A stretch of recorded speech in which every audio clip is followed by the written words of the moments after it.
అందరికీ ప్రేజ్లాడండి. చిన్న ప్రార్థన చేసుకుందాం. మహాగణుడా, మహారక్షకుడా, స్తుతులు వందనాలు చెల్లిస్తాం తండ్రి ప్రభా. రాజులకు రాజు తండ్రి మీకు స్తుతులు వందనాలు చెల్లిస్తాం ప్రభా. ఆశ్చర్యకరుడు, అద్భుతకరుడు ప్రభా, నమ్మదైన వాడ ప్రభా, తండ్రి ప్రభా, సర్వం ఎరిగిన వాడానికి స్థుతులు వందనాలు చెల్లిస్తాం ప్రభా. ఈ లోకాన్ని ప్రభా మీరు జయిస్తున్న విధానం బట్టి నీకే స్తోత్రం ప్రభా, నీకే స్తోత్రం వందనాలు చెల్లిస్తాం తండ్రి ప్రభా. ఈరోజు ప్రభా ఈ ఫలం ద్వారా ప్రభా మాట్లాడుతున్న ప్రభా, మీ జ్ఞానం ద్వారా, నీ పరిశుద్ధాత్మ ద్వారా ప్రభా నడిపించండి ప్రభా. నీ శక్తి మహిమ కనబరచండి ప్రభా. తండ్రి ప్రభా, అనేకులకు ప్రభా దీవెనకరంగా మీరే మహిమ పొందమని ప్రభా, మీరే ఘన పొందమని ప్రభా, యేసు క్రీస్తు నామములో ప్రభా అడిగి వేడుకుంటున్నాం పరమ తండ్రి. Amen, amen, amen. అందరికీ ప్రైజ్ లార్డ్ అండి. ఈరోజు మనం గడిచిన కాలంలో ఈ ఆత్మీయ ఫలాల గురించి తెలుసుకోబోతున్నాం. ఒకసారి చూడండి, మనము ఒకసారి మీకు గుర్తు చేయాలని ఆశపడుతున్నాను. మొదటి ఫలం ప్రేమ, సంతోషం, సమాధానం, దీర్ఘశాంతం, దయాళత్వం. ఈ ఫలం గురించి మనం ఇంతకుముందే తెలుసుకున్నాము. ఈరోజు ఈ ఫలం ఏమనగా ఆరో ఫలం, అంటే మనము మంచితనం. మనం ఒకసారి గమనిద్దామండి. మంచితనం అనగా మనం ఇంగ్లీష్లో గుడ్నెస్ అని పిలుస్తాం. గుడ్నెస్ అంటే ఇప్పుడు మంచి అనేది వేరు, మంచితనం అనేది వేరు. మనం చూడవచ్చు అనమాట. అలాగే మంచికి వ్యతిరేక పదం చెడు అని మనం పిలుస్తాం. ఒకసారి మీరు గమనించండి, మనము మంచిగా ఉంటే మంచితనము ఇతరులకు చూపిస్తాం. అలాగే మంచివాడు చెడుతనం చేయడు, అంటే శరీర క్రియలు వానిలో ఉండవు అన్నమాట. అంటే మంచివాడు చెడుతనం చేయడు, శరీర క్రియలు వానిలో ఉండవు. దేవుడు మంచివాడు, ఆయనలో చెడుతనం లేదు. కాబట్టి మనం మంచితనం ఇతరులకు చూపించకరంగా మనం ఉండాలన్నమాట. అలాగే మంచితనం అనగా మేలులు మాత్రమే చేయుట. అంటే దేవుడు మంచివాడు కాబట్టి దేవుడు మేలులు చేసేవాడై ఉన్నాడు. అలాగే మనం దేవుని విషయంలో చూస్తే ఆయన మంచితనము మనలను శిక్షించి క్రమపరుస్తుంది. ఒకసారి మీరు గమనించండి. ఇప్పుడు మనము పాఠశాలలో, మన స్కూల్లో చూడండి, ఒకసారి ఒక అబ్బాయి హోంవర్క్ కోసం వాళ్ళకి ఇస్తారు. అంటే వాళ్ళు చేసుకొని రాకున్నప్పుడు వాళ్ళని శిక్షిస్తారు అన్నమాట. శిక్షించడం అంటే పరీక్షించడం, తర్వాత వాళ్ళని క్రమపరుస్తారు అన్నమాట. అలాగే దేవుడు కూడా మనల్ని ఆయన మంచితనం ద్వారా మొదట శిక్షించి మనల్ని కూడా క్రమపరుస్తాడు. మనము చూడొచ్చు, మంచి వ్యతిరేకం చెడు అని గమనించవచ్చు.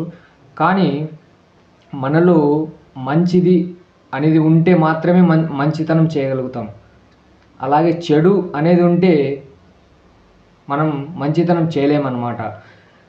అలా అంటే మన హృదయంలో చెడుతనం ఉన్నా కూడా, మన తలంపులో చెడుతనం ఉన్నా కూడా బయటకి ఇతరులకు మెప్పించడానికి, వాళ్ళని ఘనపరచడానికి మనం మంచితనంగా ప్రవర్తిస్తుంటాం. అంటే ఇది మనుషుల దగ్గర మనం చూడొచ్చు. అనేక విషయాల్లో ఇప్పుడు అనేక మనుషుల దగ్గర వాళ్ళు నటిస్తుంటారు మంచితనం చూపించడం. అంటే ఇప్పుడు పలానా వ్యక్తి ఏమైనా అవసరం కోసమో, లేకుంటే ఏమైనా వ్యక్తి దగ్గర అడుగుతున్నా, ఏమైనా కావచ్చు, అడిగినప్పుడు వాళ్ళ స్వభావం చెడు ఉండొచ్చు, మంచి ఉండొచ్చు, ఏమైనా ఉండొచ్చు, కానీ మంచితనం అనేది వాళ్ళు చూపిస్తారన్నమాట. మనం లోకానుసారంగా చూస్తే అనేక విషయాలు ఉన్నాయి, మనం గమనించవచ్చు. ఇప్పుడు ప్రజెంట్ సిచ్యుయేషన్స్ పరిస్థితుల్లో కూడా మనం చూడొచ్చు. అంటే ఇతరులకు మెప్పించడం కోసమో, ఇతరుల కొరకు మన పేరు సంపాదించడం కోసమో అనేక రకాలుగా అనేక విషయాల్లో వాళ్ళు మంచితనం చూపిస్తుంటారు. అది లోకానుసారంగా చూడొచ్చు.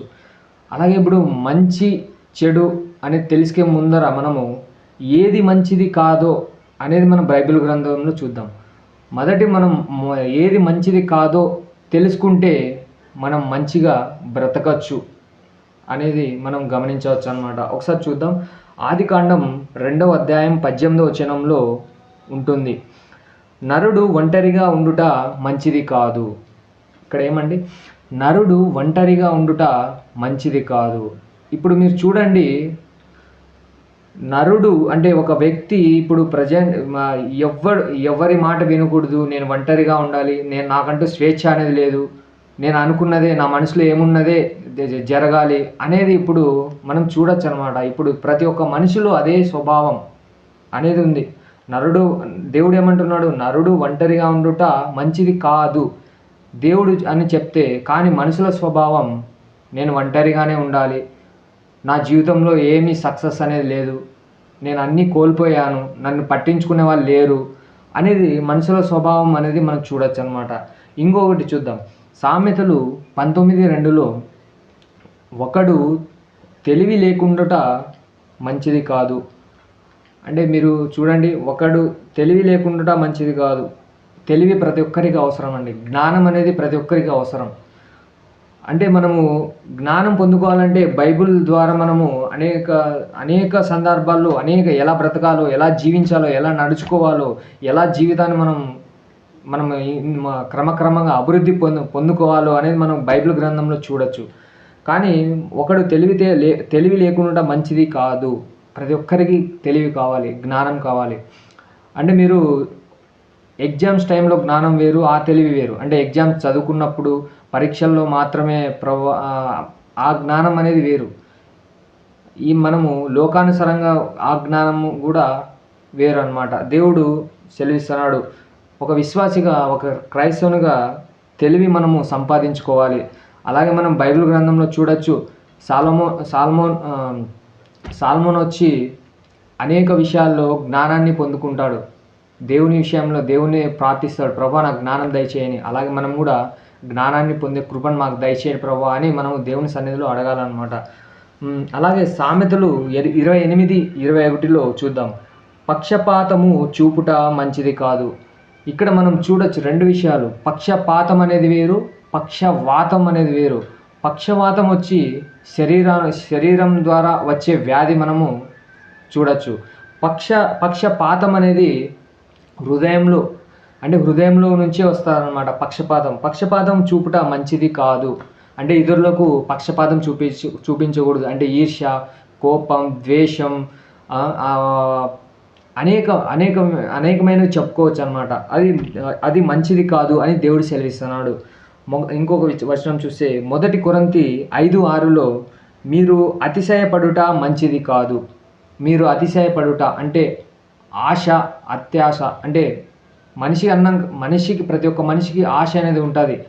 పలానాది కొనుక్కోవాలి, పలానా చోట నేను ఇలా ఉండాలి, అలా ఉండాలి, ఇంత సంపాదించుకోవాలి, పలానాది ఏదో ఒక స్థలం కొనుక్కోవాలి, ఇంకా తరతరములు తరిగేంత వరకు నేను సంపాదించుకోవాలి.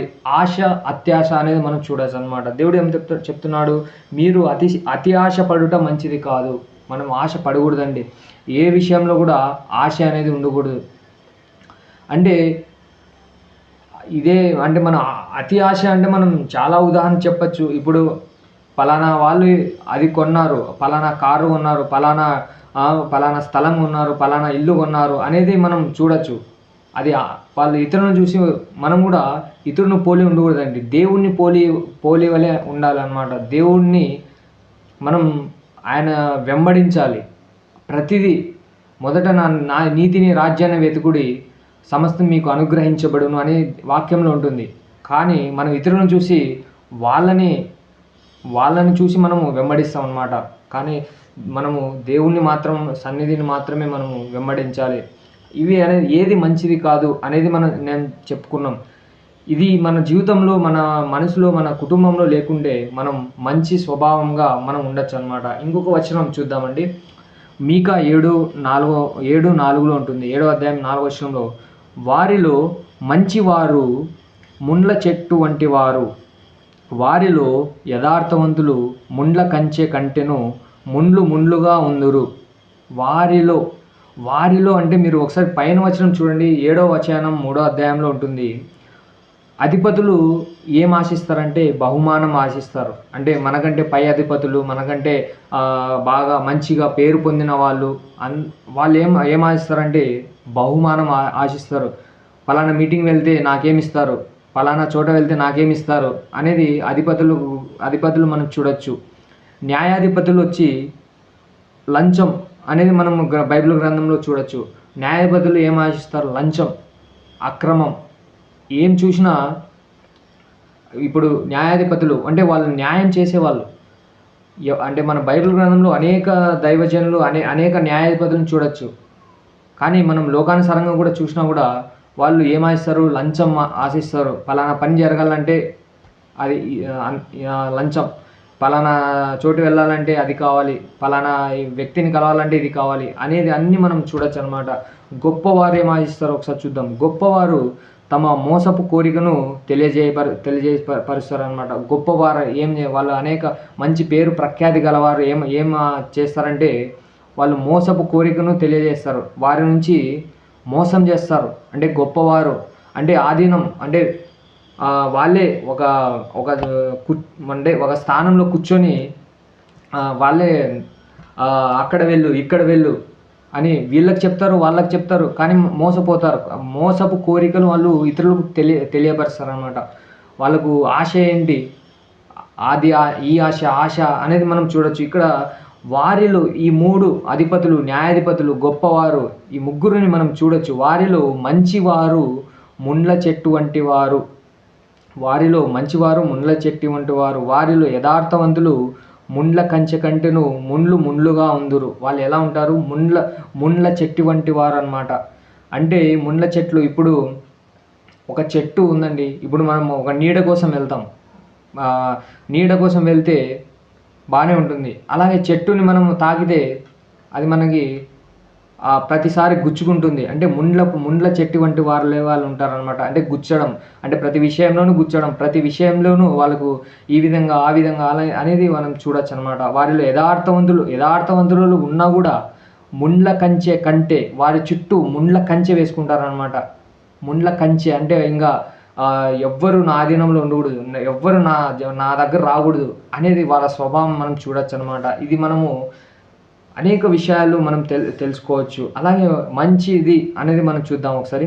రోమ 15:14లో నా సహోదరులారా, మీరు కేవలం మంచివారును సమస్త జ్ఞాన సంపూర్ణులను ఒకరికి ఒకరు బుద్ధి చెప్పు సమర్థులై ఉన్నారని నా మట్టుకు నేను మిమ్మును గూర్చి రూఢిగా నమ్ముచున్నాను. ఎలా దేవుడు మనల్ని రూఢిగా నమ్ముచున్నాడు అనమాట. అంటే నా సహోదరులారా, మీరు కేవలం మంచివారును, అంటే కేవలం మంచివారును సమస్త జ్ఞాన సంపూర్ణులను. దేవుడు ఏం చెప్తాడు? కేవలం మంచివారును సమస్తము కంటే జ్ఞాన సంపూర్ణులు. అంటే మనం దేవుని బిడ్డలుగా పిలువబడుతుంటాం, విశ్వాసాలు పిలువబడుతుంటాం. అంటే మనము దేవుని నమ్ముకొని ఉంటాం. దేవుడు ఏమని రూఢిగా నమ్ముతున్నాడు మనల్ని? మీరు మంచివారుగా ఉన్నారు అంటే సమస్త జ్ఞానం మీరు పొంది ఉన్నారు అని దేవుడు మన ఎడల ఉన్నారనమాట. అలాగే ఒకరిని ఒకరు బుద్ధి చెప్పుకున్నట్టు సహోదరుల ఐక్యత అనేది మనం ఇక్కడ చూడొచ్చు అనమాట. సహోదరుల ఐక్యత లేకుంటే మనము చెల్లాచెదరంగా అయిపోతాం. అంటే ఎవరి స్వభావం వారిది, నా ఇష్టం నాది, నేను అలా నేను చెప్పినట్టే వినాలి అనేది మనం ఇక్కడ చూడొచ్చు అనమాట. ఒకరికి ఒకరు బుద్ధి చెప్పుకోవాలి. సహోదరుల ప్రేమ ఎడల ఒకరొకరు బుద్ధి చెప్పుకోవాలి. అలాగే నా మట్టుకు నేను, దేవుడు ఏం చేస్తున్నాడు? నా మట్టుకు నేను మిమ్మును రూఢిగా నమ్ముచున్నాను. అంటే మీరు దేవుడు మనల్ని నమ్ముతున్నాడండి, రూఢిగా నమ్ముతున్నాడు. ఇప్పుడు ఒకరిని మనం నమ్ముతున్నామంటే, ఒకవేళ ఒక మనిషిని నమ్ముతున్నామంటే వాళ్ళ కోసం ఏమైనా చేస్తాం. వాళ్ళ కోసం ప్రేమ, త్యాగం అనేది అనేక విషయాలు మనం అనేది వాళ్ళ కోసం చేస్తాం అనమాట. కానీ దేవుడు కూడా మన కోసం మనల్ని రూఢిగా నమ్ముతున్నాడు. ఒకసారి గమనిద్దామండి. అలాగే మత్తయి 7:17లో ఉంటుంది, అలాగుననే ప్రతి మంచి చెట్టు మంచి ఫలములు ఫలించును, పనికి మాలిన చెట్టు కాని ఫలములు ఫలించును. ఏమండి ఇక్కడ? అలాగుననే ప్రతి మంచి చెట్టు మంచి ఫలమునే ఫలిస్తుంది అనమాట. ఇప్పుడు మంచి చెట్టు ఉన్నప్పుడు మంచి ఫలాన్నే ఇస్తాయి, చెడు చెట్టు ఉన్నప్పుడు చెడు ఫలాన్నే ఇస్తాయి. మనం ఇక్కడ గమనించవచ్చు అంట. మంచి చెట్టు ఇతరులకు కూడా దీవెనకరంగా, ఇతరులకు మాదిరికరంగా, ఇతరులకు ఆశీర్వాదకరంగా అని ఉంటుందన్నమాట. మంచి ఫలములు తింటే మనకు మంచి ఆరోగ్యం అనమాట. మంచి ఫలములు తిన్నప్పుడు కూడా మంచి అంటే ఇతరుల ద్వారా కూడా మనము మెప్పించుకుంటాం, ఘనపరుస్తాం.